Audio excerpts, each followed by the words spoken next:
তো বন্ধুরা আজকে চলে এসেছি তোমার দাদা ভাইয়ের বাস দিতে। আর তো কিপটে, তোমাদের তো সবসময় বলি যে পৃথিবীতে কিপটে থাকলে একজনই আছে, মানে আমার কপালে জুটেছিল। তো এখন যাবো হচ্ছে পার্লারে। তোমার দাদা ভাইয়ের ভাবছি যে একটা বছর পরে বাস দেবো, যাই পার্লারে শুধু আইব্রোটা করে আসি, আর কিছু করি না। এত সুন্দর লাগছে পূজাকে, দেখো জোড়া বুড়িতে, আর এখন যাচ্ছে বাস দিতে। হ্যাঁ, আমাকে এসে বলছে টাকা দাও, এখনই যাও। কাজ আছে, সেটা তো তোমার সাথে বলবো না, চলো আমাকে দিয়ে আসবা। সে নয় দিয়ে আসছি, তোমরা বলো কত সুন্দর লাগছে জোড়া বুড়িতে, আর এখন ওই বুড়ু কাটি ফেলাই দেবে। আচ্ছা, তোমার ফেস তোমার মুখ, টাকাটা তো আমার।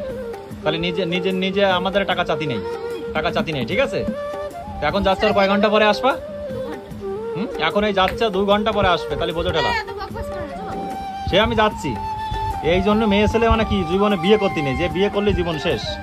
তখন ঘড়ির কাঁটায় সময় রাত প্রায় 8টা। অনেক বুঝিয়ে সুজিয়ে তোমাদের দাদাভাইকে নিয়ে চলে আসলাম মাম্পিদির পার্লারে, মানে বস আমাকে ছাড়তে এসেছে। যাই হোক, আমাকে পার্লারের সামনে ছেড়ে দিয়ে তোমার দাদাভাই চলে গেল দোকানে, আর আমিও ভেতরে গিয়ে বসে পড়লাম চেয়ারে। রাতটা অনেক হওয়ার কারণে পার্লারে বেশি একটা ভিড় ছিল না, তাই দিদিও আমার খুব তাড়াতাড়ি কাজটা শুরু করে দিল। আসলে এটাই হলো মাম্পি দিদি। এই দিদির পার্লারে আমি এসেছি কিছু কাজ করাতে। প্রথমেই করে নেব আইব্রোটা ঠিক, তারপর বাকি আরো 2-1টা কাজ। আমি নির্ঘাত বাড়ি গেলে আজ বকা খেতে হবে তোমাদের দাদাভাই কাছে, কেননা তোমার দাদা ভাই বুড়ু ওঠানো একদমই পছন্দ করে না। না জানি আজ বাড়ি গেলে কত বকা শুনতে হবে আমায়। যাই হোক, দেখতেই পাচ্ছ তোমরা, দিদির কাজটা কিন্তু খুবই নিখুঁত, খুবই আস্তে আস্তে সুন্দরভাবে কাজ করে দিদি। দিদির দোকানের অ্যাড্রেসটা আমি তোমাদের একটু পরেই দিয়ে দেবো। দেখতে দেখতে আইবুড়ু তোলার কাজ প্রায় শেষের দিকে হতে চলেছে। এখন এই লুকে আমাকে কেমন লাগছে অবশ্যই কমেন্ট বক্সে জানিও। প্রথম কাজ আমার শেষ হয়েছে, এখন হেয়ার কাটিং এর পালা। হেয়ার কাটিং এ বেশি একটা সময় লাগেনি, কেননা চুলের আগাটা একটু ফেটে গেছিল, সেটা দিদি ঠিক করে দিল। 3 নম্বর কাজটা করালাম হেয়ার স্পা। প্রথমেই হেয়ারটাকে ওয়াশ করে চুলে দিদি ক্রিম লাগানো শুরু করলো। খুবই সুন্দরভাবে আস্তে আস্তে সমস্ত জায়গায়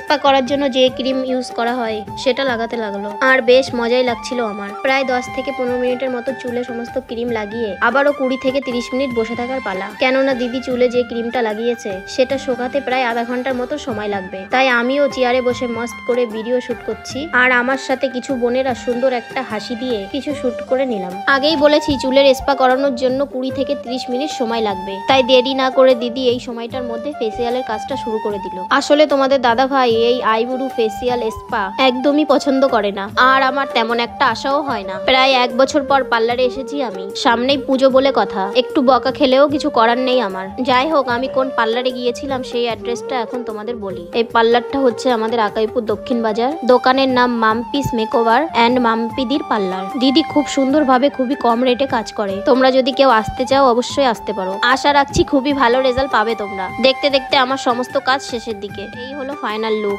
এখন তোমার দাদা ভাইকে কল করেছিলাম, নিতে আসছে আমায়, জানি না কি বলবে। যাই হোক, রাতটা প্রায় 11টা। এখনকার মতন বাই। আবারও খুব তাড়াতাড়ি নতুন একটা ভিডিও নিয়ে তোমাদের মাঝে চলে আসবো। আশা রাখছি ভিডিওটা ভালো লাগলে অবশ্যই একটা শেয়ার করে পাশে থাকবে। লাভ ইউ গাইস, ভালো থেকো সবাই।